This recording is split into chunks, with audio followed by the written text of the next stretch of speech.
গৌরী সীতারা প্রেমানন্দে একবারে হরি হরি বলো। নিতাই গৌরী সীতারা প্রেমানন্দে একবারে হরি হরি বলো।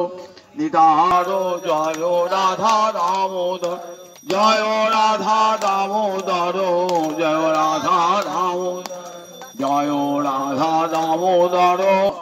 ভক্তবৃন্দের চরণে আমার কোটি কোটি দণ্ডবত প্রণিপাত। হরিদ্বারে ব্রহ্মকুণ্ডের তীরে শ্রীমদ্ ভাগবতের আসর বসেছে। বক্তা আজন্ম মায়ামুক্ত ব্যাসনন্দন সুখদেব। শ্রোতা আসন্ন মৃত্যু মহারাজ পরীক্ষিত। 7 দিন ব্যাপী হরি কথামৃত শ্রবণ করাচ্ছেন আজন্ম মায়ামুক্ত ব্যাসনন্দন সুখদেব আসন্ন মৃত্যু মহারাজ পরীক্ষিতকে। হরিদ্বারের ব্রহ্মকুণ্ডের তট আলোকিত করে বসে আছেন শত শত মহর্ষি, ব্রহ্মর্ষি, রাজর্ষি, দেবর্ষি, কত ব্রহ্মচারী, কত মানবপ্রস্থী, কত সন্ন্যাসী, আবার আমাদের মতন বিষয়াসক্ত মানুষও বসে আছেন হরিদ্বারের ব্রহ্মকুণ্ডের তট আলোকিত করে। সুখদেব বলে চলেছেন অমৃতময়ী হরিকথা।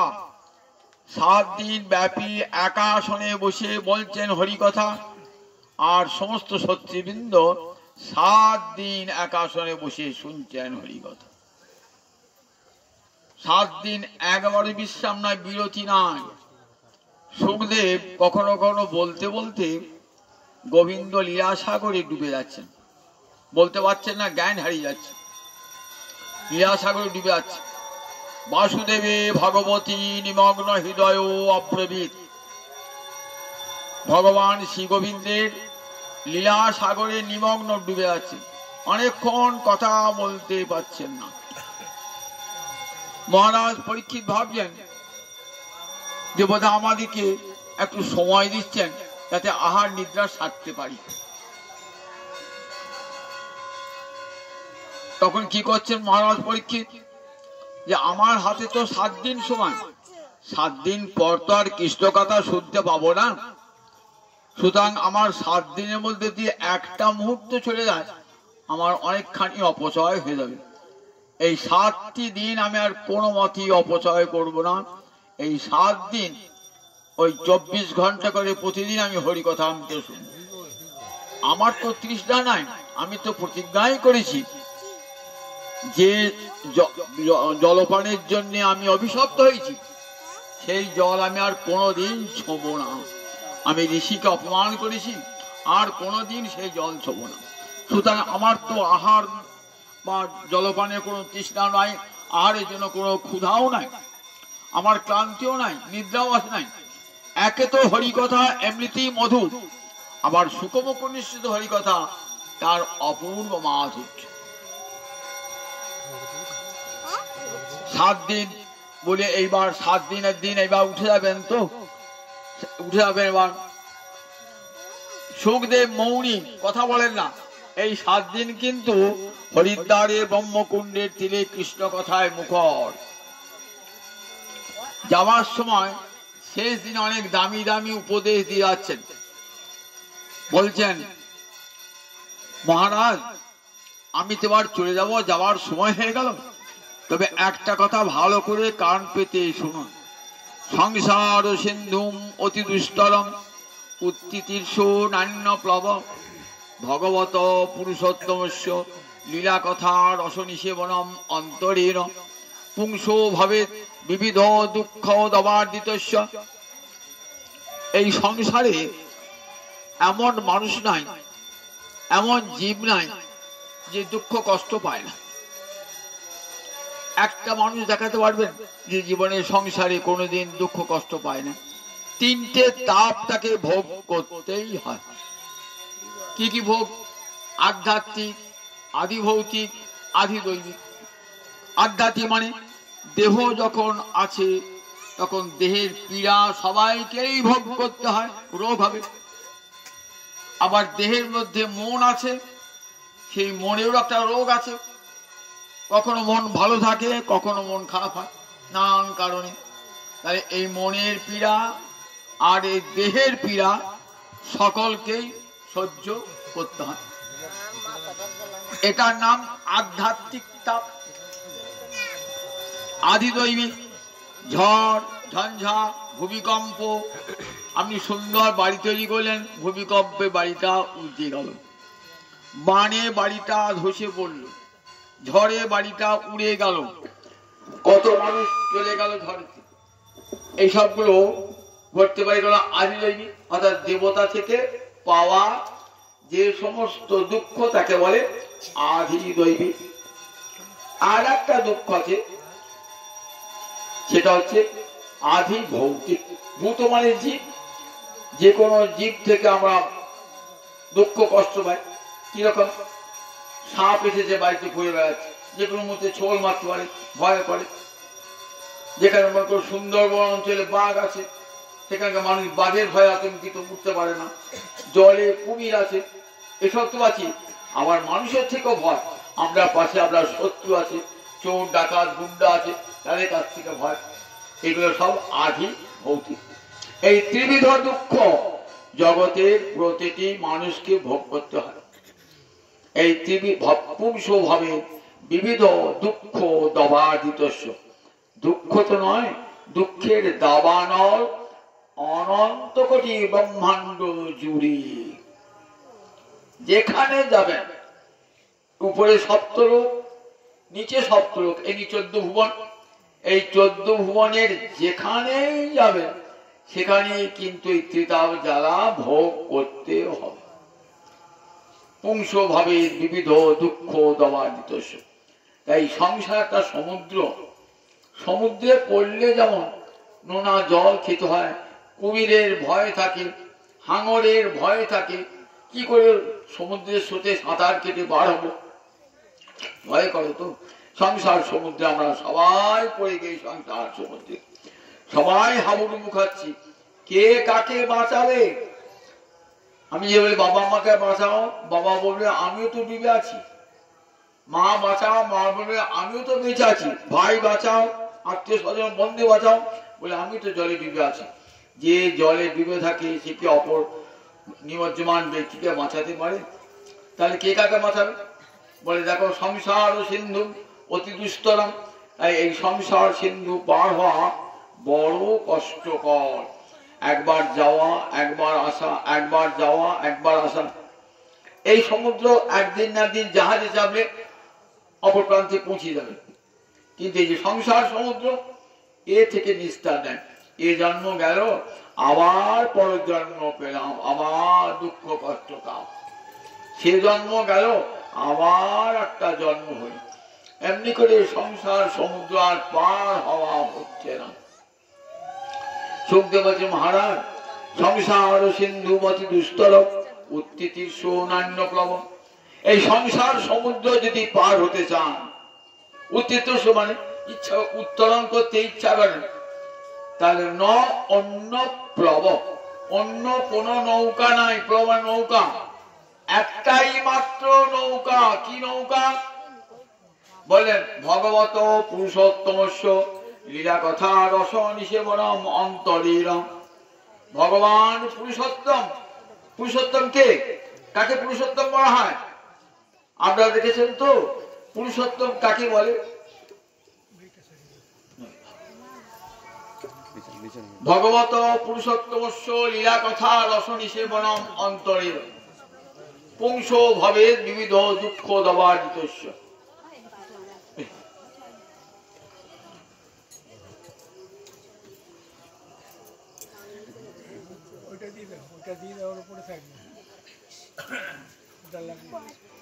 ভগবত পুরুষোত্তমস্য লীলা কথা রস নিষেবনম অন্তরীরম।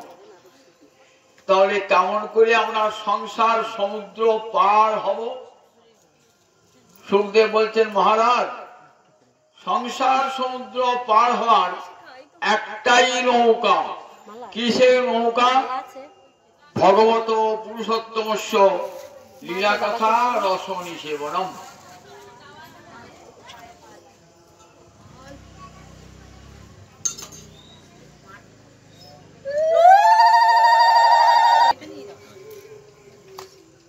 সুখদেব বলছেন, মহারাজ এই সংসার সমুদ্র পার হবার একটাই মাত্র নৌকা আছে, একটা নৌকা, অন্য প্লব, আর অন্য কোন নৌকা নাই, একটাই মাত্র নৌকা আছে। সেই নৌকাটা কি না ভগবতম পুরুষোত্তমস্য লীলা কথা রসনি সেবনম। ভগবান পুরুষোত্তমের লীলা কথা রস আস্বাদন করা। পুরুষোত্তম কাকে বলে? পুরুষেষু উত্তম। জগতে যত যত পুরুষ আছে সমস্ত পুরুষের শ্রেষ্ঠ হলেন ভগবান শ্রীহরি। তাই গোবিন্দকে পুরুষোত্তম বলে। আপনারা গীতায় পড়েছেন তো, ভগবান কি বলছেন? লোকে বেদে চ কথিত পুরুষোত্তম। আমাদের বেদে পুরুষোত্তম বলা হয়েছে, গোবিন্দই একমাত্র পুরুষোত্তম। গোবিন্দকে কি বলে? লীলা পুরুষোত্তম। রামচন্দ্রকে কি বলে? মর্যাদা পুরুষোত্তম। আর গৌরাঙ্গ হরিকে কি বলে? প্রেম পুরুষোত্তম। ভালো করে শোনা, কোন তিনজন পুরুষোত্তম। রামচন্দ্র হলেন মর্যাদা পুরুষোত্তম,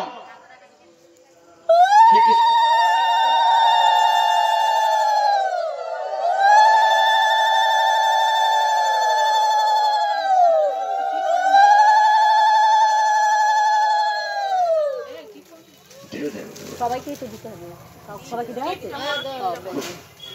আর বসো, পরে করবে। আমি হ্যাঁ বসো বসো।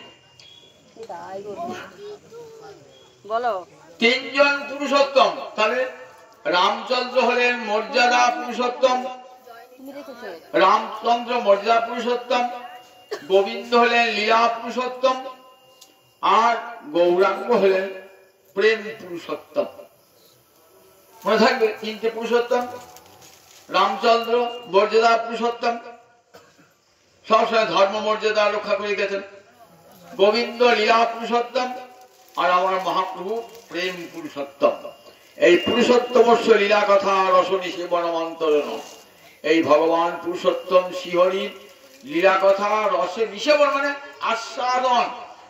শুনলাম, বাড়িতে থুয়ে দিলাম, আর জীবনটাকে প্রতিপালন করলাম না, তাকে তো নিষেবন বলা হয় না। তাকে নিষেবন বলা হয় না। ভাগবতী কথা শুনলেন, তাকে জীবনে প্রতিপালন করা, এর নাম নিষেবন। ডাক্তার কাছে গেলেন, ডাক্তার আমাকে ওষুধ দিলেন বোতলে, বলেন যে দাগ দেখে 1 দাগ 2 দাগ 3 দাগ 4 দাগ করে কাগজ পিটিয়ে দিলেন, দিয়ে বলে এই 10 দাগ ওষুধ রোজ 2 দাগ করে খাবেন। আপনি বাড়িতে নিয়ে এলেন, নিয়ে কি করছেন? আপনি বাড়িতে নিয়ে এসে ওই দাগগুলো কি করছেন? ওই কাগজগুলো তুলে তুলে দিচ্ছেন, একটা করে দাগ খাবেন, ভিতরে ওষুধটা খাচ্ছেন না। এবার 10 দিন বাদে ডাক্তার কাছে গেলেন, তো ডাক্তার বলল, ডাক্তারবাবু রোগ তো ভালো না, তো ওষুধটা খেয়েছেন? তবে হ্যাঁ খেয়েছি। হয়তো বাইরে কাগজ ছিটন ছিল 10 দাগ, আপনি বলছেন 1 দাগ 2 দাগ করে খাবে, আমি একটা কাগজ তুলে তুলে দিয়েছি 1 দাগ 2 দাগ করে। বলে ভিতরে ওষুধটা খাও না? বলে ওষুধটা তো খেতে হবে, ওটা নিষেবন। ওষুধটা খায় না, তারপর ওটা সারবে। ঠিক তেমনি হরিকথা শুনলেন, তাকে জীবনে প্রতিপালন করতে হবে। শ্রবণ মঙ্গলম হরিকথা। হরিকথা শুনলাম, আর হরিকথাকে রেখে, যেখানে শুনলাম সেই বাড়িতে রেখে দিলাম হরিকথা, আর জীবনটাকে প্রতিপালন করলাম না, তার তো আস্বাদন হলো না। হরিকথা শুনলেই মঙ্গল, কিন্তু ভাগবত জীবন যাপন করতে হলে হরিকথাকে জীবনে প্রতিপালন করতে হবে। একটা গল্প বলি। এক শাশুড়ি, সে প্রতিদিন হরিকথা শুনে যান। বৌমাকে বলেন, বৌমা তোমার তখন বয়স কম, তুমি যখন আমার মতো বয়সের তখন হরিকথা শুনবে না। বৌমা বলে, বাবা মা তুমি আমাকে নিয়ে চলো, তো এখন হরিকথা শোনার বয়স হয় না। গিন্নি শুনে আসে, হরিকথা শুনে আসে। একদিন গিন্নি নাই, গিন্নি অন্য কোনো কাজে গিয়েছেন, আর বৌমা করেছি অন্যজনের সঙ্গে বসে ভাগবতী হরিকথা শুনতে গেছে। শুনে এলেন, অতিথি সেবা পরম ধর্ম। ভাগবতে বলেছে অতিথি সেবা পরম ধর্ম। কোন অতিথিকে ফেরাতে নাই। বৌমা শুনিয়ে সবাই কি করছেন, যত অতিথি আসছেন না তখন সবাইকে 1 কেজি 500 করে চাল ঘর থেকে দিয়ে দিচ্ছে। বৌমা এসে দেখছেন ঘরে চালের হাঁড়িটা ফাঁকা হয়ে গেছে। কি হলো বৌমা? তারপর সব ভিখিরি এসেছিল, অতিথি এসেছিল, দিয়ে দিয়েছি। তা বলছে সব দিয়ে দিলে? তা বলে যে শুনে এলাম ভাগবতে যে অতিথি সেবা পরম ধর্ম, ক্ষুধার্ত অতিথি এলে তাকে দিতে হয় খাদ্য, শুনে এলাম তো মা। তা বললে দেখো আমিও তো শুনি রোজ, আমিও তো রোজ শুনি, জানিস তো ভাগবত শুনবি, শুনে ভাগবতের কথা যেখানে শুনবি না ওইখানে রেখে দিয়ে আসবি, বাড়ি আসবার সময় নিয়ে আসবি না ভাগবতের কথা। আমাদের সেরকম ভাগবত শোনা হয়, ভাগবত কথা শুনে আর তাকে মনে পড়ে না ভাগবতের কথা। তা বলে রস নিষেবনম, ভাগবতী কথা শুনবে তাকে জীবনে আস্বাদন করতে হবে, তাহলে সেটাই বড় নৌকা। গোবিন্দের লীলা কথা সংসার সাগর পার হবার জন্য আর অন্য কোন নৌকা নাই। তাই সুখদেব হরিদ্বারে ব্রহ্মকুণ্ডের তীরে বলছেন ভগবত পুরুষোত্তমস্য লীলা কথা রস নিষেবনম অন্তরীয়। গোবিন্দের লীলা কথা, পূর্ণ কার্তিক মাস, রাধা দামোদর ব্রতের মাস, এই মাসে প্রতিদিন ভক্ত সঙ্গে বসে শ্রীনাথ হরিকথা ভাগবত সংগত্যা, প্রতিদিন বসে বসে ভক্ত সঙ্গে বসে হরিকথা আস্বাদন, ভক্ত সঙ্গে বসে হরি আস্বাদন করে তার আনন্দ আলাদা। অভক্ত বিষয়জন তারা তো হরিকথার মূল্য দেয় না। বললেন ভক্তজন যারা হরিকথার মূল্য দান করে তাদের সঙ্গে বসে হরিকথা আস্বাদন করবেন প্রতিদিন। সুখদেব বলছে দেখো মহারাজ, দেখো মহারাজ, বললেন দেখো কলিনী স্বভাবা জয়ন্তী আর্যা গুণজ্ঞা সার ভাগিন নাম সংকীর্তনের নৈব সর্বস্বার্থ অভিলভ্যতে। আমরা শ্রীমদ্ ভাগবতে দেখি নবযোগীন্দ্র সংবাদ আছে। ত্রেতা যুগে নিমি রাজা রামচন্দ্রের পূর্বপুরুষ, রাজর্ষি জনকের পূর্বপুরুষ, রাজর্ষি জনকের পূর্বপুরুষ নিমি রাজা একটা যজ্ঞ করেছে। সেই যজ্ঞে একজন করে যোগীন্দ্র যাচ্ছেন, পরপর 9টা যোগীন্দ্র যাচ্ছেন, আর প্রতি যোগীন্দ্রকে একটা করে প্রশ্ন করছেন, উত্তর দিয়ে চলে আসছেন। 9টা যোগীন্দ্রকে রাজর্ষি ভরতের 9 জন ভ্রাতা। রাজর্ষি ভরতের নাম শুনেছেন তো, যিনি প্রথম জীবনে জড় ভরত ছিলেন, যার নাম অনুসারে এই দেশটার নাম হয় ভারতবর্ষ। বড় রাজা রাজর্ষি ভরত, ভাগবতী উপাখ্যানে শুনেছেন রাজর্ষি ভরতের কথা।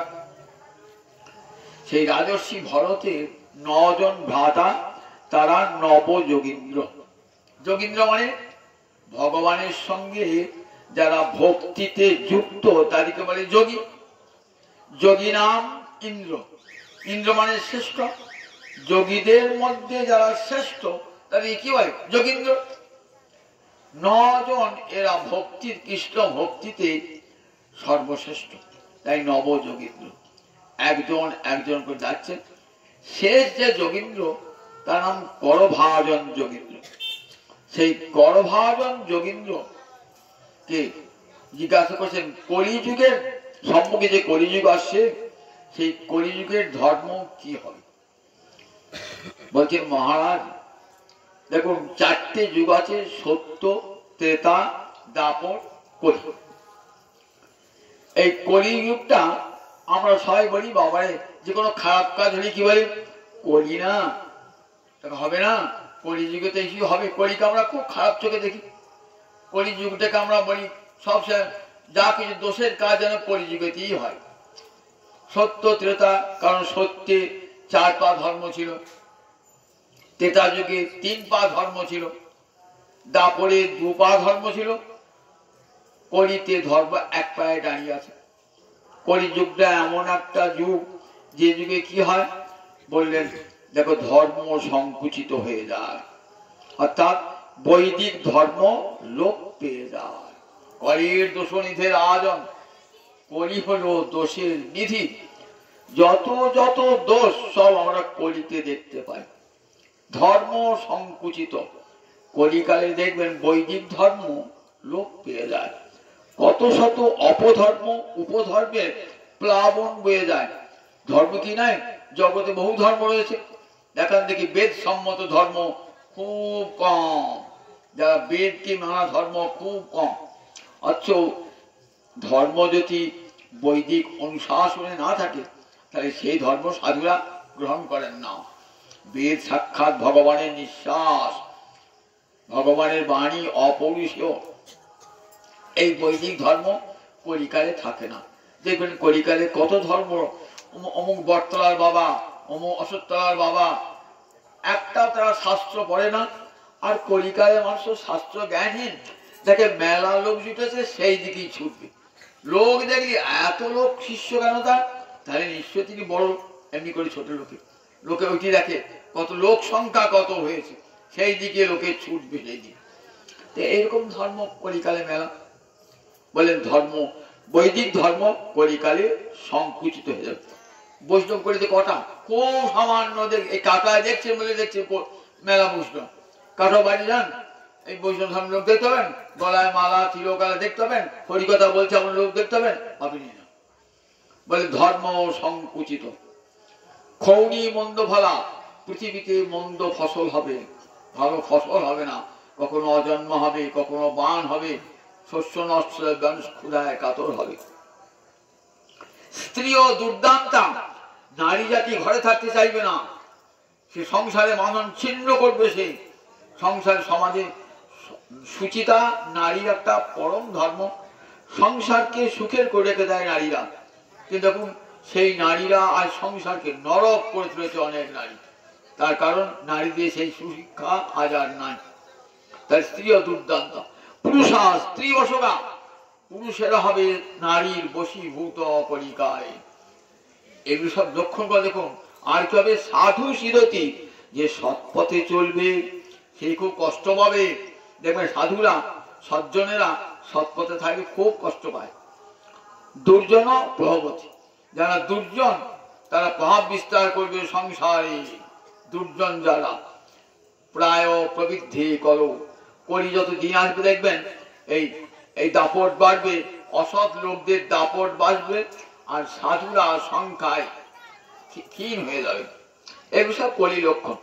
তাই আমরা কলিকে কি বলি, কখনো কলি আসেন নাই, ব্যাসদেব কি তখন একটা কলির চিত্র এঁকে দিয়ে গেলেন, মিলিয়ে নেন, সব মিলে যাবে। দেখবেন সাত কলিতে মানুষ শাস্ত্র জ্ঞানহীন হবে, শাস্ত্র পড়বে না, একটু বসে ভাগবতী কথা শোনার ধৈর্য পর্যন্ত থাকবে না কলিকালে মানুষের। আহার বিহারে শুদ্ধি থাকবে না। আহার শুদ্ধি অধিকাংশ মানুষ এরই নাই। আহার শুদ্ধি, গলায় মালা আছে, তিলক আছে, কিন্তু আহারের ব্যাপারে শুদ্ধি বললে পিছিয়ে যায়। বলে আহারে কি দোষ আছে, ভালো করে দেখেন আহারে দোষ আছে। আহার শুদ্ধি না হলে কখনো চিত্ত শুদ্ধ হয় না। সেদিন গীতায় 3 প্রকার আহারের কথা বলা আছে। তাহলে এগুলো সব কলিকালে থাকবে না।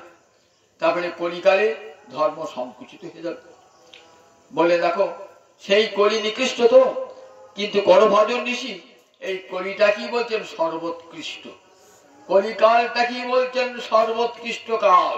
কলি সভাজন্তী আজ্ঞা উরজ্ঞা সারভাগিন। কলিকে যারা শুদ্ধ চরিত্র আর্যগণ তারা কি করেন, কলিকে সম্মান দান করেন। গুণজ্ঞা কারা করেন, গুণজ্ঞা যারা গুণটা জানেন, দোষটা গ্রহণ করেন না, গুণটা গ্রহণ করেন। সাধু ব্যক্তিরা কি করে, আমরা একটা লোক, ও লোকটা পাজি লোক, বদমাইশ লোক। সাধু বলে দেখো একটা লোক সব দোষের আকর হতে পারে না, খোঁজো তার মধ্যে কিছু না কিছু গুণ খুঁজে পাবে। দেখেন দেখেন দেখেন না ভ্রমরা কি করে, ভ্রমরা মধু চেচ্ছন্তি, সে ফুলের বিচার করে না, দেখে ফুলে মধু আছে কিনা, সে মধুটা গ্রহণ করে। আর মক্ষিকা বন বিচ্ছন্তি, আর মাছি কি খুঁজে খুঁজে বেড়ায়, কোথায় ঘা আছে পুঁজ আছে খুঁজে খুঁজে বেড়ায়। সাধু জনেরা দেখে লোকটা এত বদমাইশ বটে কিন্তু একটা গুণ আছে, গুণ খুঁজে খুঁজে বেড়ায়। গুণাজ্ঞা সারভাগী নন, তারা সারটাকে গ্রহণ করে। তারা দেখে কলিকালে একটা বড় গুণ আছে। কি গুণ আছে, তখন কিন্তু কলিকাল আসে নাই, মানস পটে কলিকালের চিত্র ভেসে উঠেছে। কিরকম দেখুন, বলছেন যত্র নাম সংকীর্তনেন সর্ব স্বার্থ অভিলভ্যতে। কলিকাল এমন একটি কাল যেখানে নাম সংকীর্তনের দ্বারা সব পাওয়া যায়। কি কি পাওয়া যায় বলে, ধর্ম, অর্থ, কাম, মোক্ষ, এ তো পাওয়া যাবে। আবার কলিকালে আর একটা বড় বস্তু পাওয়া যাবে। সে কি পাওয়া যাবে তা বললেন, রাধা মাধবের চরণে প্রেম ভক্তি লাভ হবে কলিকালে পরিধান। কেন? এই কলিতে আমার গৌরাঙ্গ হরি আসবেন। আমরা দেখি মহারাজ পরীক্ষিত যখন রয়েছেন না, কলি এসেছেন, কলির সঙ্গে মহারাজ পরীক্ষিতের সাক্ষাৎ হলো। কলিকে হত্যা করলেন না, ইচ্ছা করে হত্যা করতে পারতেন কলিকে, কলি তো চরণে পড়েছেন, কলিকে হত্যা করলেন না। তখন জিজ্ঞাসা করছেন সুত গোস্বামীকে, কলিকে তো হত্যা করি ল্যাটা শুকিয়ে যেত, আর কলি থাকতো না, কলি দাপন করতো না।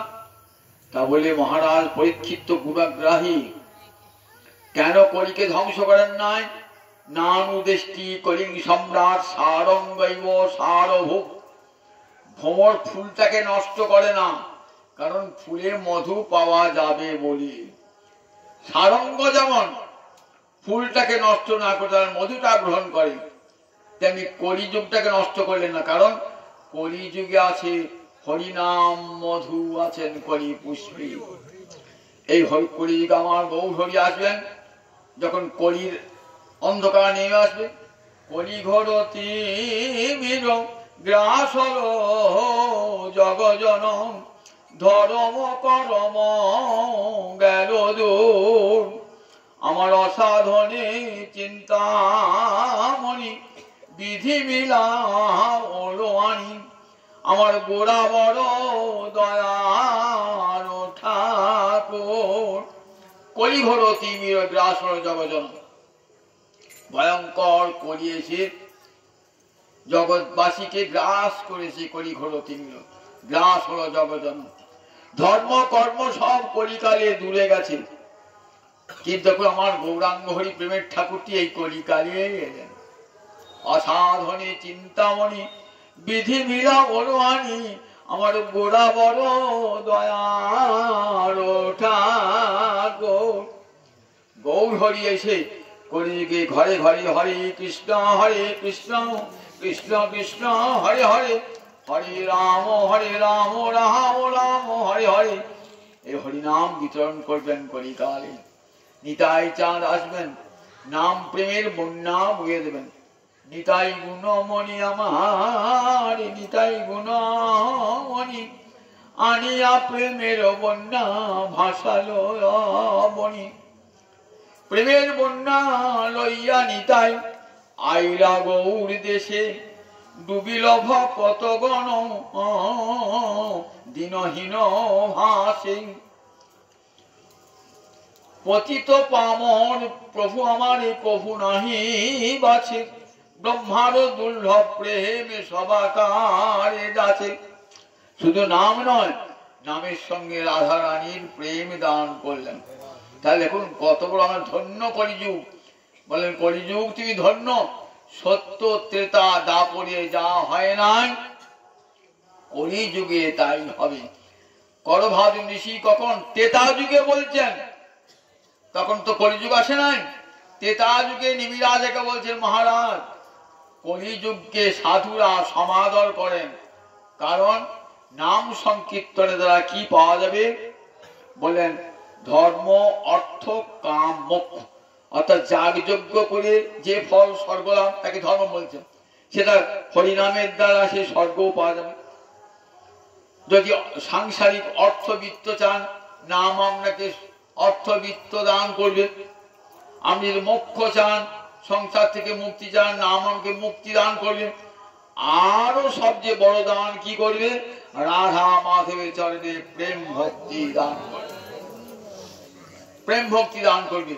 নামের এত ক্ষমতা, এবং সেটা কলিকালে আমরা নামের শক্তিটা দেখতে পাই। সব যুগেই কিন্তু নাম সমান শক্তিশালী, কিন্তু কলিকাল এমনই একটি না যে যুগে নামের শক্তিটা আমরা উপলব্ধি করতে পারি। আপনি একটা টর্চ লাইট কিনে আনলেন তো বাজার থেকে, ননিদাসের দোকান থেকে একটা ভালো টর্চ লাইট কিনে আনলেন, দিনের বেলা জ্বালাচ্ছেন, ওই টর্চ লাইটটা জোর দেখতে পাচ্ছি না তো। বললেন তুই আচ্ছা বোকা লোক, তো দিনের বেলা এখন সূর্যের আলো রয়েছে, এখন টর্চ বোঝা যায় টর্চটা কত জোর? অমাবস্যা রাতে ঘোর অন্ধকার তখন জ্বালাবেন, তখন দেখবেন ওই টর্চটার কত জোর। সত্য যুগ, ত্রেতা যুগ, দাপর যুগে ওই হরিনামের মহিমা উপলব্ধি করতে পারতাম না। কেন? তখন তো অন্ধকার নেমে আসে নাই, কিন্তু কলিকালে ভয়ঙ্কর অন্ধকার নেমে এসেছে। এখন হরিনামে আলো জ্বালিয়ে দেন, দেখবেন কত হরিনামের মহাশক্তি। সুখদেব বলছেন দেখো মহারাজ, হরিনামের শক্তি সব যুগেতেই আছে, কিন্তু সত্য যুগে কি ছিল? সত্য যুগে ধ্যান তপস্যা, দাপরে ত্রেতা যুগে কি ছিল? যজ্ঞ, দাপরে কি ছিল? অর্চনা, আর কলিতে হরি সংকীর্তন। এই চার যুগে চারটে ধর্ম ছিল। কলিকালের যুগ ধর্মই হলো হরিনাম সংকীর্তন। সেই যুগ ধর্ম ভগবান না এলে সেই যুগ ধর্ম প্রচারিত হয় না। তাই কলিকালে সেই যুগ ধর্ম প্রচার করবার জন্য গৌর হরি এলেন। যুগ ধর্ম প্রচার করতে গৌর হরিকে আসবার দরকার হলে কেন? অন্য কোনো অবতার দিতে পারতেন? বলে না গো না, শুধু যুগ ধর্ম নাম নয়, নামের সঙ্গে দেবেন রাধা রানীর প্রেম দান হবে।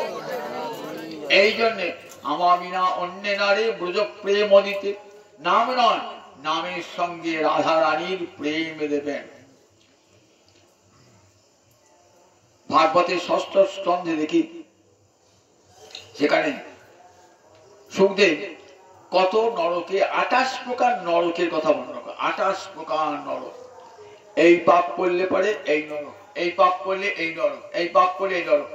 কত নরকে নাম করলেন। কুম্ভিপার নরক, রৌরব নরক, তপ্তশূর্মী নরক এবং অশিপত্র নরক, কত নরকে কথা বললেন। পাপ করলে এই নরক ভোগ করতে। মহারাজ পরীক্ষিত বলছেন, আর শুনে বলছেন, যা মনে ভাবছেন আমিও তো অনেক পাপ করেছি, তাহলে আমাকে নরক ভোগ করতে হবে। বলছেন হে মুনিবর, তাহলে এই পাপ থেকে নরক থেকে পরিত্রাণ পাওয়ার পথ নাই? তারপরে হ্যাঁ আছে। কি আছে? বলে দেখো শাস্ত্রে বলা আছে প্রায়শ্চিত্তের কথা। প্রায়শ্চিত্ত করলে নরক ভোগ থেকে মুক্তি পাবে। মহারাজ পরীক্ষিত তৃপ্ত হলেন না যে প্রায়শ্চিত্ত করলে নরক ভোগ থেকে মুক্তি পাওয়া যায়। অনেক চিন্তা করে বলছেন আচ্ছা মুনিবর, আমি দেখেছি অনেকে পাপ করেছে, পাপ করার পর প্রায়শ্চিত্ত করেছে, প্রায়শ্চিত্ত করার পর আবার পাপে লিপ্ত হয়েছে। তেমন কুঞ্জর শৌচবৎ। কুঞ্জর মানে হাতি। হাতি গায়ে কাদা, মাহু দিয়ে সরোবরে স্নান করিয়া গেল, হাতি গা পরিষ্কার হয়ে গেছে, আবার হাতি এসে এলো কাদা, কাদায় লপটালপটি করতে লাগলো। তাহলে ওই যে স্নান করানো বিকা হলো। তাই আপনি পাপ করেছেন, পুরীতে একটা বিরাট লম্বা ফর্দ দিলে আপনাকে চান্দ্রায়ণ প্রায়শ্চিত্ত করতে হবে। আপনি করলেন গোবধের প্রায়শ্চিত্ত হয়েছে, গরু হত্যা করেছেন, তার জন্য চান্দ্রায়ণ ব্রত করলেন, চান্দ্রায়ণ প্রায়শ্চিত্ত করলেন। কিন্তু প্রায়শ্চিত্ত করার আপনার সেই পাপটা ছেড়ে আবার অন্য পাপ করলেন। কচিত নিবর্ততে অভদ্রা কচিত চরতি তৎপুর। কেউ কেউ ওই পাপ থেকে মুক্ত হলে বটে, আবার পরক্ষণেই সেই পাপে সে লিপ্ত হয়ে যায়। তাহলে প্রায়শ্চিত্তের অর্থ কি হলো? প্রায়শ্চিত্তের কোনো অর্থই হলো না। বললেন ঠিক বলেছো মহারাজ।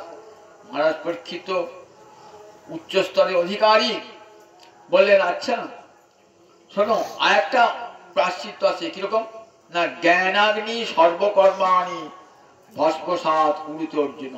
গীতায় বলা দেখি অর্জুনকে ভগবান বলছে জ্ঞানের আগুন সমস্ত কর্মকে ধ্বংস করিয়ে দেয়, ছাই করে দেয়। বলেন হ্যাঁ হ্যাঁ মহারাজ, ক্ষিপন্তি অঘম, বেণুগুল্মম ইবানল। বলছে পাপ যত বড় হোক না কেন, জ্ঞানের আগুন সব পাপকে পুড়িয়ে ধ্বংস করে দেয়। কেমন না, বেণুগুল্মম ইবানল। বেণু মানে বাঁশ, বেণুগুলো বাঁশের গুচ্ছ, বাঁশের বাগান। সেই বাঁশের বাগানে যদি আগুন ধরিয়ে দেয়, দেখে বাঁশগুলো সব পুড়ে ছাই হয়ে গেছে। আপনি বলেন যাক আর বাঁশ হবে না। কিছুদিন বাদ দেখুন আবার বর্ষাকালে বৃষ্টিপাত হয়ে লাগলো, ওই বাঁশের মূল থেকে আবার কোরক বার হলো, আবার যেমন কাজ তেমনি বাঁশের বাগান হয়ে গেল। কেন হলো? ওই আগুনটা তো মাটির তলায় যায় নাই, মাটির তলায় যায় নাই। ফলে কি হলো, আবার নতুন করে আবার সমস্ত বাঁশ গজিয়ে গেল। বলেন ঠিক তেমনি একটা অপরাধ করলাম, আগুন পুড়িয়ে দিল, কিন্তু পাপের বীজ যে অবিদ্যা, তাকে ধ্বংস করতে পারে না যায়। তাহলে বললেন আছে, শোনো এই পাপ ধ্বংস করার একটা পথ আছে, সবাই জানে না, খুব সামান্য। কেচিৎ কেবলয়া ভক্তা বাসুদেব পরায়ণা অভং ধুন্নন্তি কাষ্টেন নিহারব ইহ ভাস্কর। কেচিৎ মানে বলে সংখ্যায় খুব অল্প মানুষ যারা কৃষ্ণ ভক্ত। কৃষ্ণ ভক্ত তো লক্ষ লক্ষ হয় না, কৃষ্ণ ভক্ত কোটিতে গুটি, কোটিতে গুটি। কোটি কোটি মানুষের মধ্যে একটি দুটি পাবেন কৃষ্ণ ভক্ত জন। কৃষ্ণ ভক্ত বড় দুর্লভ, হরি সুলভ, কিন্তু হরি ভক্ত জগতে বড় দুর্লভ। মনে রাখবেন, হরি ভক্তের সন্ধান বড় কষ্ট। তাই বলেন কেচিৎ কি বলায়া ভক্তা অভং ধুন্নন্তি কাষ্টেন। বলেন কিছু কিছু মানুষ আছে সংখ্যায় অল্প, তারা কি করেন, কি বলা বিশুদ্ধা ভক্তির দ্বারা পাপকে সমূলে বিনাশ করেন। কিরকম? নিহারব ইব ভাস্কর। হেমন্তকাল পড়েছে তো, আমরা মাটি বেড়াতে যান, দেখবেন ঘাসের ডগায় কত শিশির বিন্দু পড়েছে, জল জল জল জল জল জল করছে। এবার দুপুরে যান, দেখবেন একটাও জল শিশির বিন্দু নাই, শিশি করা নাই। কেন? ওই সূর্য কিরণ সব শোষণ করে দিয়েছে, সূর্য কিরণ সব শোষণ করে দিয়েছে। ঠিক তেমনি সমস্ত পাপকে শোষণ করে নেয় হরি ভক্তি রূপ সূর্য কিরণ। হরি ভক্তি রূপ যে সূর্য কিরণ, ওই পাপ শিশির কণাকে এক মুহূর্তে শোষণ করে নেয়, আর নতুন করে পাপ জন্মাবে না। বলেন শোনো মহারাজ, যত প্রায়শ্চিত্ত করুন না কেন, যদি আমার চিত্তটা নারায়ণ পরামুখ হয়, গোবিন্দ বিমুখ হয়, তাহলে কোটি কোটি প্রায়শ্চিত্ত করলেও আপনি পবিত্র হবেন না। ন নিষ্পুরন্তি রাজেন্দ্র সুরা কুম্ভম ইবা বগা। সুরা কুম্ভ মানে মদের হাড়ি, সুরা মানে মদ, মদের হাড়ি যদি গঙ্গায় ফেলে দেন না, পবিত্র হবে। তাহলে গঙ্গা কি মদের হাড়িকে পবিত্র করতে পারেন না? করেন না। মদের হাড়িকে গঙ্গা পবিত্র করেন না। সুরা কুম্ভম ইবা বগা। মদের হাড়ি যেমন গঙ্গায় ফেললে পবিত্র হয় না, তেমনি গোবিন্দ বিমুখ জন সে কোটি কোটি যাগ যজ্ঞ তপস্যা প্রায়শ্চিত্ত করুক না কেন, কোনদিন সে পবিত্র হবে না, হবে না, হবে না। তাই দেখেন পুরী দেশে কি বলে, অপবিত্র পবিত্র বা সর্ব অবস্থানগত ইয়স্মরি পুণ্ডরিকাক্ষং সবাচ্চাভ্যন্তর সূচি। আমি যখন কিছু কাজ করছেন না, পুরী দেশে আমি কি বলে, তা মানে কি, আমি অপবিত্র হন আর পবিত্র হন, একবার যদি গোবিন্দকে মনে মনে স্মরণ করেন, তাহলে আপনার বাহ্যটা বাইরেটাও পবিত্র, অন্তরটাও পবিত্র। এই কৃষ্ণ স্মরণ ছাড়া জগতে কেউ কাউ পবিত্র করতে পারে না। এখন সুখদেব বলছে, আমার কথা নয়, স্বয়ং সুখদেব কাদের সামনে বলছেন, কত ব্রহ্মচারী, কত যোগী, কত তপস্বী, কত ধ্যানী, কত জ্ঞানী, তা তো বলতে পারতেন। কি বলছেন মশাই, জ্ঞানের দ্বারা শুদ্ধ হয় না, তপস্যার দ্বারা শুদ্ধ হয় না? সবাই কিন্তু নত শিরে শুনে যাচ্ছেন সুখদেবের কথা। সুখদেব বলছেন, মহারাজ কৃষ্ণ ভক্তি বিমুখ যারা, কৃষ্ণ ভজন বিমুখ, তাদেরকে কেউ পবিত্র করতে পারে না, একমাত্র কৃষ্ণ ভক্তি। শুনুন মহারাজ, আমি আপনাকে একটা পুরানো উপাখ্যান শোনাই। এইবার সুখদেব একটা প্রাচীন উপাখ্যান শোনাচ্ছেন মহারাজ পরীক্ষিত। সৌর মহারাজ তখন সত্যযুগ, সত্যযুগে তো ধর্ম ছিল ধ্যান। সত্যযুগে নামে এত মহিমা ছিল না, কিন্তু নামের শক্তি সব যুগেতেই আছে। সত্যযুগে ধর্ম কি ছিল? ধ্যান, ধর্ম, তপস্যা। তাই এই সত্যযুগে কান্নকুব্জ নগর, এখন যেটা কনক, সেখানে এক ব্রাহ্মণ ছিলেন, তার নাম অজামিল। ব্রাহ্মণ অজামিল, এই ব্রাহ্মণ কেমন? বেদজ্ঞ ব্রাহ্মণ, 4টে বেদ অধিগত করেছিলেন, পিতা মাতার প্রতি শ্রদ্ধাশীল ছিলেন, প্রতিদিন যজ্ঞ করতেন, বেদ মন্ত্র উচ্চারণ করতেন। কত পবিত্র ব্রাহ্মণ দেখুন একবার। পিতা মাতার সেবা পরায়ণ, অতিথির সেবা পরায়ণ, দেবতার প্রতি ভক্তিমান। একটা ব্রাহ্মণের যা যা গুণ থাকা দরকার সব ছিল অজামিলের। কিন্তু কৃষ্ণ ভক্তি ছিল না, আর সব ছিল কিন্তু কৃষ্ণ ভক্তি ছিল না। একদিন তার পিতা বললেন, বাবা আমি একটা যজ্ঞ করব, সেই যজ্ঞের কাঠ আর যজ্ঞের পুষ্প নিয়ে এসো। বাবার কথা শুনে অজামিল চলে গেল মনে যজ্ঞের কাঠ আর ফুল আনতে। সেখানে গিয়ে দেখছে একটা মদ্যপায়ী রমণী, এবং সে চণ্ডাল। সে কি করছে? তার স্বামীর সঙ্গে মদ খেয়ে সে কি করছে? কখনো নাচছে, কখনো হাসছে, কখনো কাঁদছে। ওই চণ্ডালিনী রমণীকে দেখে এত আকর্ষণ হয়ে গেল, কি করলেন? বাবার জন্য ফুল আনা কাঠ আনা তো ভুলেই গেলেন, সেই চণ্ডালিনীর প্রেমে পড়ে গেলেন। দেখুন, ঘরে এমন সুন্দরী রূপসী পত্নী রয়েছে, সদ্বংশ জাতা, সুশিক্ষিতা, অতিথি পরায়ণা, সদ্গুণ সম্পন্না ঘরের স্ত্রী, তার কথা মনেই পড়ল না। বৃদ্ধ বাবা মা রয়েছেন, তাদের কথা মনেও পড়ল না। এমন ভাবে সেই চণ্ডালিনী রমণীর প্রেমে আকৃষ্ট হয়ে গেলেন। ওই বন থেকে তার সঙ্গে ভাব ভালোবাসা করে ওইখানে সংসার জীবন যাপন করতে লাগলেন। আর তো বাড়ি আসে না, বাবা মাকেও দেখে না, নিজের স্ত্রী পুত্রকে দেখে না, যাগ যজ্ঞও করে না, বেদ পাঠও করে না। এইবার অসৎ সঙ্গে থাকলে কি হয়? সেও তো অসৎ হয়ে যাবে। স্ত্রী এত অসতী, মদ্যপায়িনী, তার সঙ্গে ঘন করলে পারে আর নিজে ঠিক থাকতে পারে? আস্তে আস্তে নিজের এমন দুর্মতি, একবারে যেন নরকের পথে। এত বড় ব্রাহ্মণ, সৎকুল জাত ব্রাহ্মণ, বেদজ্ঞ ব্রাহ্মণ, তার পরিণতি কেমন দেখুন। এইবার কি করতে লাগলো? বাবা মাকে দেখলি না, বাবা মাকে বাড়ি থেকে তাড়িয়ে দিল, স্ত্রীকে তাড়িয়ে দিল। এবার ঘর বাড়ি বিক্রি করলো, ধন সম্পদ বাবার যা ছিল সব কেড়ে কুড়ে নিয়ে এসে কি করলো? ওই স্ত্রীর ভরণ পোষণ করতে লাগলো, কুড়ে বেড়ে তার সঙ্গে ঘর করতে লাগলো। এইবার তার গর্ভে সন্তান জন্মালো, 10টি সন্তান জন্মালো। গ্রামের লোক ভাবলে যে এই লোকটা যদি গ্রামে থাকে তাহলে আরো 5 জন নষ্ট হয়ে যাবে। আগেকার দিনে গ্রামের লোকেরা কি করতেন? তারা ভদ্র সভ্য, তারা কোনো অসভ্য লোক দেখতে পেলে কি করতেন? যাও তুমি গ্রাম থেকে বেরিয়ে যাও, তোমার জন্য আমার গোটা গ্রামটা নষ্ট হয়ে যাবে। গ্রামের লোকে বলেন, তুমি এখানে থাকতে হবে না, তুমি একটা অসৎ ব্রাহ্মণের ছেলে হয়ে একটা চণ্ডালিনী মদ্যপায়িনীর সঙ্গে বিয়ে করেছো, নিজের স্ত্রী পুত্রকে ছেড়ে দিয়ে, পিতা মাতাকে দূর করে দিয়ে, যাও তুমি এখানে থাকতে হবে না। সমস্ত গ্রামের লোক এক হয়ে বলে, যাও গ্রাম থেকে বার করে দেবে। কোথায় যাবে? এইবার গিয়ে একটা বনে কুড়ে বেঁধেছে। কুড়ে বেঁধে কি করে? সেইখানে স্ত্রী পুত্রের ভরণ পোষণ, 10টি সন্তান জন্মিয়ে তাহলে স্ত্রী আছে, আহারের ব্যবস্থা করতে হবে, আর তো পয়সা করি কিছু নয়। এবার ব্রাহ্মণের ছেলে চুরি ডাকাতি আরম্ভ করেছে। বনে যত যা লোক যায় তাকে ছিনতাই করে, চুরি করে, ডাকাতি করে, মানুষ মারি, এমনি করে সে পয়সা উপার্জন করে দিনের পর দিন। এমনি করে সে ঘুরে ঘুরে বেড়ায়।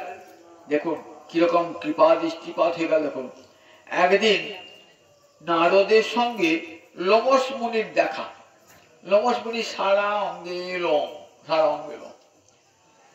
নারদকে বলছেন, দেবর্ষি বাদ, আপনাকে দেখলি তো রোগ সেরে যায় সবারই, সবার রোগ সারিয়ে দেন। আমার একটা রোগ হয়েছে, চুলকানি রোগ।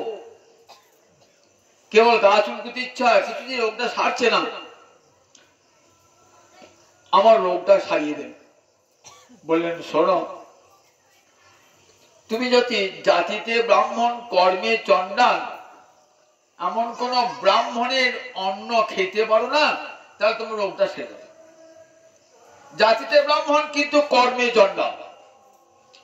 খুঁজে খুঁজে বেড়াচ্ছে, জাতিতে ব্রাহ্মণ কর্মে চণ্ডাল কোথায় পাওয়া যায়, এই গ্রাম সে গ্রাম, এ দেশ সে দেশ, পাচ্ছে না। ঘুরতে ঘুরতে কর্ণউজি এসেছে। কর্ণউজি এসে সব লোককে জিজ্ঞাসা, আচ্ছা জাতিতে ব্রাহ্মণ কর্মে চণ্ডাল এমন কেউ আছে?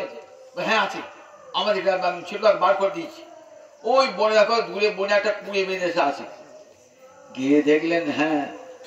বলে তার নাম ছিল অজামিল। কুড়ে গিয়ে দেখছি লাকি মহিলা আছে, 8-10টি সন্তান। বলে, আচ্ছা এটা কি অজামিলের কুড়ে ঘর? তো বলে, হ্যাঁ। তোমার স্বামী কোথায়? বলে, বেরিয়ে গেছে চুই ডাকাতি করবার জন্য, পয়সা আনবার জন্য। আচ্ছা মা, তোমার রান্না হয়েছে? তাহলে হ্যাঁ বাবা। আমাকে দুটি খেতে দেবে, অন্ন দেবে?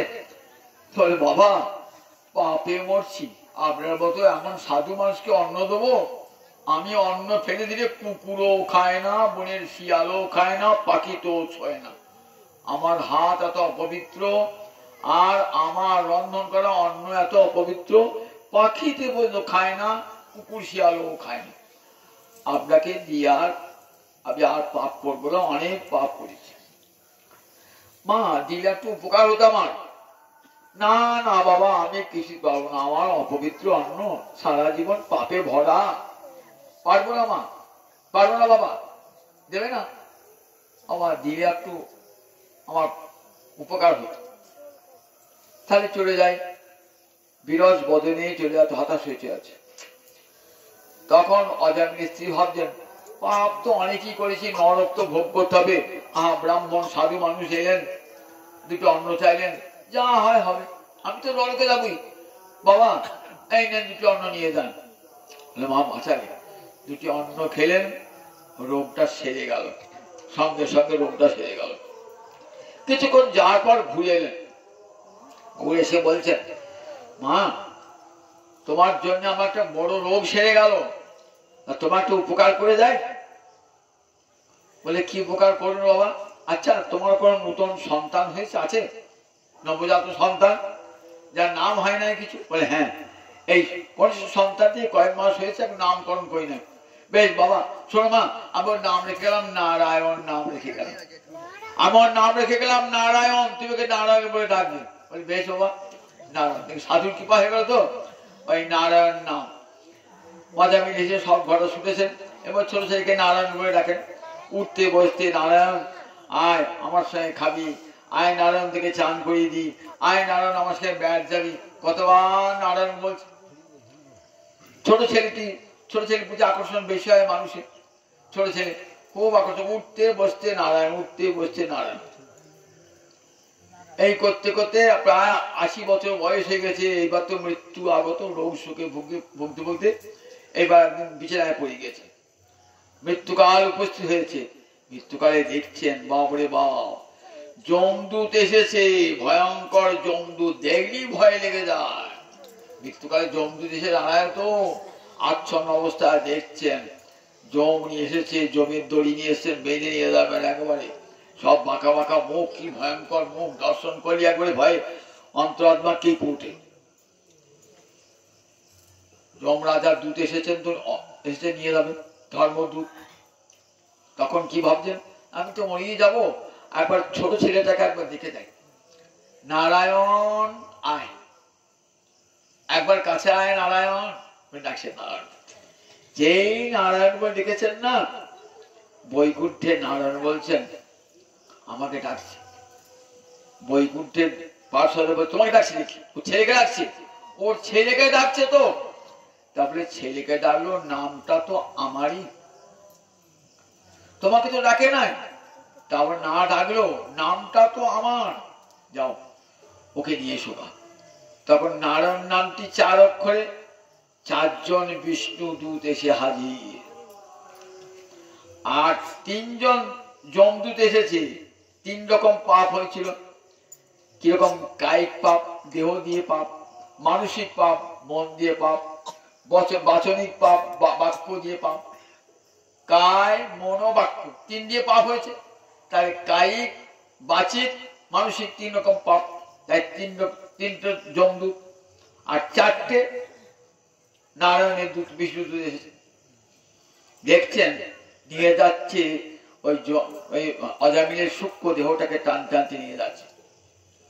এসে বললে, কে গো তোমরা? বলছে, তোমরা আগে বলো কে? বলছে, আমরা ধর্মদূত, আমরা ধর্মরাজের দূত। কোথায় নিয়ে যাবে কে? বলে, নিয়ে যাবো জমালয়ে। কেন নিয়ে যাবে? বহু পাপ করেছে এই অজামিল, জন্ম থেকে বহু পাপ করেছ। সমস্ত পাপ থেকে মুক্তি পাওয়ার জন্য নিয়ে যাবো। যমরাজা কি করবে? ওকে দণ্ডেরা শুদ্ধ করবে। জানো এই ব্রাহ্মণ ইতিহাস জানো? তোমরা তর্ক করছো। এই ব্রাহ্মণ ছিল বিদ্যা গুণ সম্পন্ন, বেদজ্ঞ ব্রাহ্মণ, উচ্চ করে জন্মেছিলেন, ঘরে ছিলেন পতিব্রতা স্ত্রী, বেদজ্ঞ পিতামাতা। তাদেরকে অবহেলা করে নিয়ে স্ত্রীকে বাড়ি থেকে তাড়িয়ে তাদের অত্যাচার করে একটা মদ্যপায়িনী রমণীর সঙ্গে মাতোয়ারা হয়েছিল। তাই ওকে শাস্তি দান করবো। বললেন, ছি ছি, তোমরা বলছো ধর্মরাজের দূত, কি করে? তার ধর্ম তো তোমার হাতে, তোমার হাতেই ধর্ম নষ্ট। আচ্ছা বলো তো ধর্ম কাকে বলে? বলছে, বেদ উপনিহিত ধর্ম, ধর্ম বিপর্যয়। বেদ যাকে ধর্ম বলেছেন সেটাই ধর্ম, যা বেদ বিরোধী সেটা ধর্ম হয় না। দেখো এই বেদ বিরোধী কাজ করেছে। বললেন, তোমরা তো বেদ ভালো করে পড়েছো নিশ্চয়ই। আচ্ছা জানো বেদে হরিনামে কেমন মহিমা বলা আছে? বেদে কেমন হরিনামের মহিমা বলা জানো তো? বেদে বলা আছে, হরিনাম যদি একবার কেউ মুখে উচ্চারণ করে, হরি হরতি পাপানি দুষ্ট চিত্তৈর পিস্যুত। হরিনাম উচ্চারণ করলে পরে সব পাপ ধ্বংস হয়ে যায়। একবার হরিনামে যত পাপ হরে, পাপীর সাধ্য নাই তত পাপ করে। জানো নারায়ণ নামেতে সব পাপ তার ধ্বংস হয়ে গেছে। বলছে, ও তো নারায়ণকে ডাকে নাই, ও তো নিজের ছেলেকে ডেকেছে। বললে, দেখো এতাবতা অলং অঘনির হরনায়। এই নামাভাস, যখন আপনি ছেলের নাম রাম, ছেলের নাম হরি, ছেলের নাম নারায়ণ, ছেলের নাম বিষ্ণু দেখেছেন তো? বলেন এটা কিন্তু ছেলেকে ডাকছেন বিষ্ণু বলে, জিষ্ণু বলে, নারায়ণ বলে ডাকছেন। এটা কিন্তু নাম হচ্ছে না, নামাভাস, নামের আভাস। নাম নয় কিন্তু নামের আভাস। তার নামার আভাসে কি করে মুক্ত হবে? বলে, হ্যাঁ তোমার শাস্ত্র বড় নয়, নাম অন্যত্র সংকেতে হয় নামাভাস, তথাপি নামের তেজ না হয় বিনাশ। অন্যত্র সংকেতে মানে নিজের ছেলের নাম নারায়ণ, মেয়ের নাম নারায়ণী, মেয়ের নাম দুর্গা, ছেলের নাম হরি, এই নাম যদি রাখি নামাভাস, এই নামাভাসেই জীবের মুক্তি হয়ে যায়। নামাভাসী অন্যত্র সংকেতে হয় নামাভাস, তথাপি নামের তেজ না হয় বিনাশ। নিজের ছেলের নাম নারায়ণ বলে ডাকলেও নামের তেজ কমে না। এটা অবতার বলছে পাপ ধ্বংসের জন্য এই নামাভাসই যথেষ্ট, নামাভাসই যথেষ্ট। সুতরাং তোমরা ধর্ম জানো না, বলছো আমরা ধর্ম জানি, ধর্মরাজের দূত। সুতরাং এই সব পাপ ধ্বংস হয়ে গেছে। কতবার নারায়ণ বলেছে বলো দেখি? উঠতে বসতে নারায়ণ বলেছে। সব পাপ, এক বিন্দু মাত্র পাপ নাই, ছেড়ে দাও।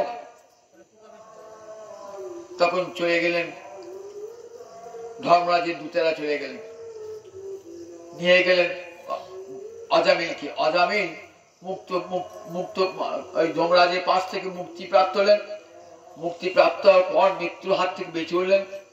তখন ভাবছেন যে কাজীকে দেখলাম, স্বপ্নে যেন মনে দেখলাম। দেখেছেন তো নারায়ণের দূতগণকে, বৈষ্ণবগণকে দর্শন করেছেন, মুক্তি লাভ হয়েছে। তখন ভাবলেন যে আমি তো নারায়ণ নাম নিজের ছেলে নাম রেখেছি, অনাদরে রেখেছি, আর তাতেই এত বড় ফল লাভ হয়ে গেল।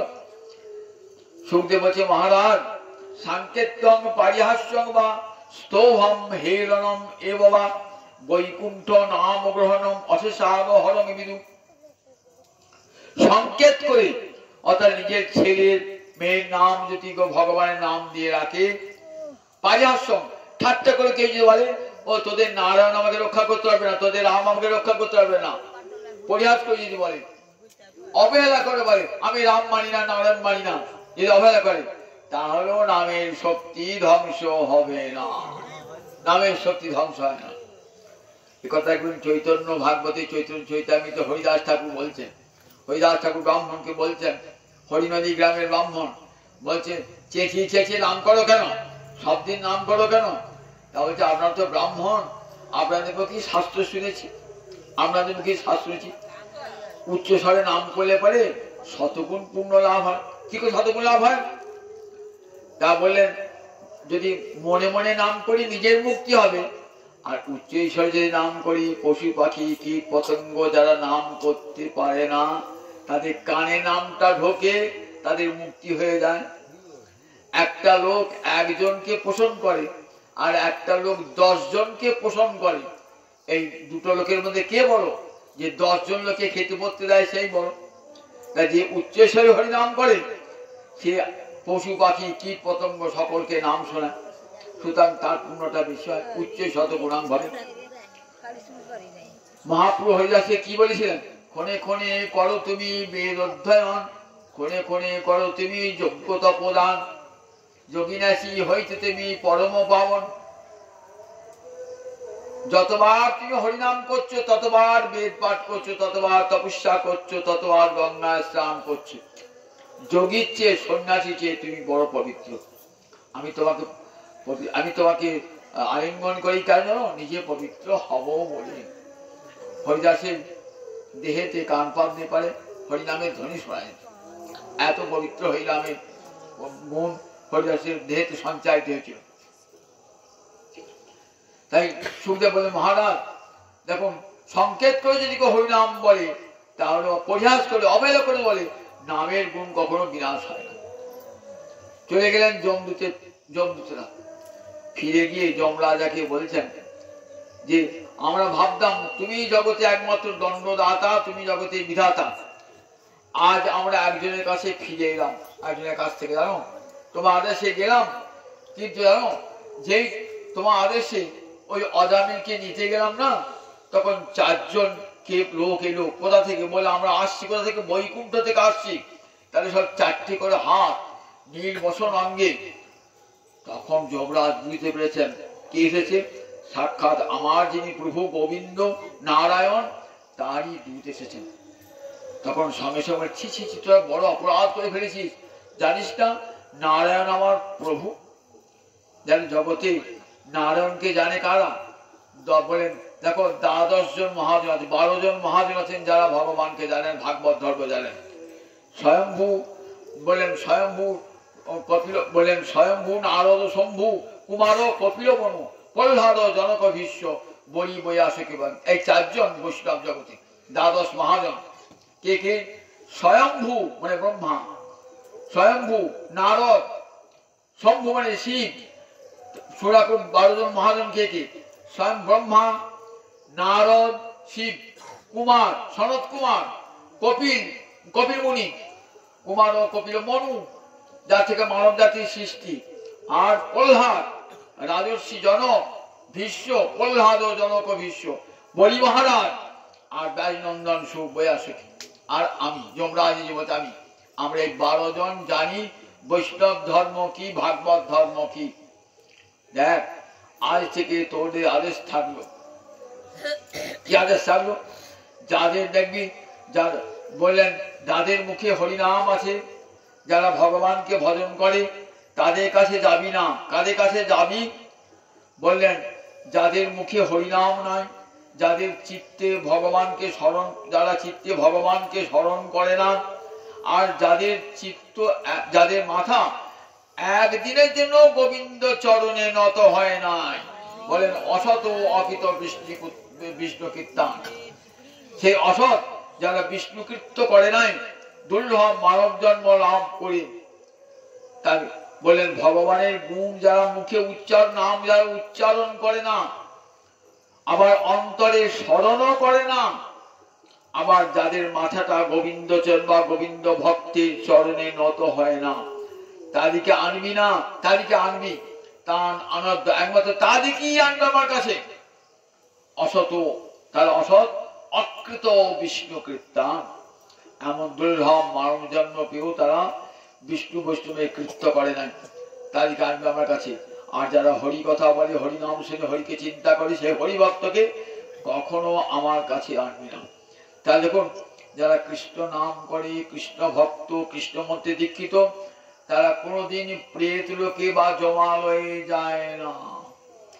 যদি যেতেন তাহলে গীতা ভাগবত মিথ্যা হয়ে যায়।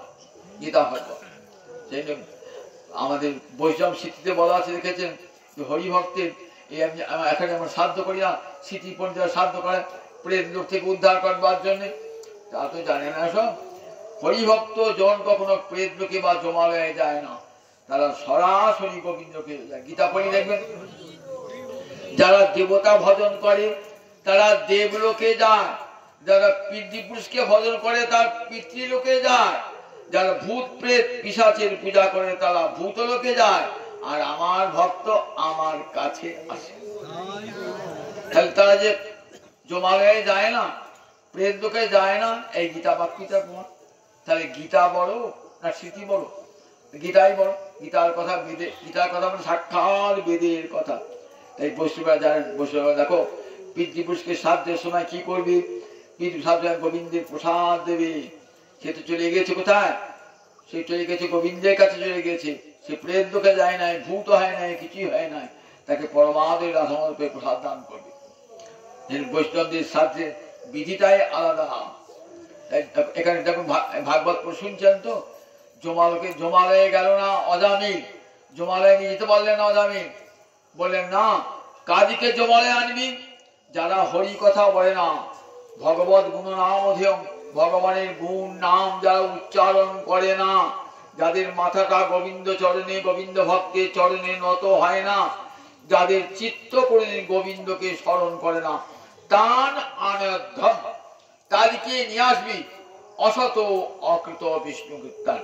যারা মানব জন্ম লাভ করো, যারা বিষ্ণু কীর্তন করেন না। যমরাজা গোবিন্দের কাছে ক্ষমা চাইলেন যে আমার যারা দূত তারা অপরাধ করেছে তোমার ভক্তের কাছে, তাই আমি ক্ষমা চেয়ে নিচ্ছি।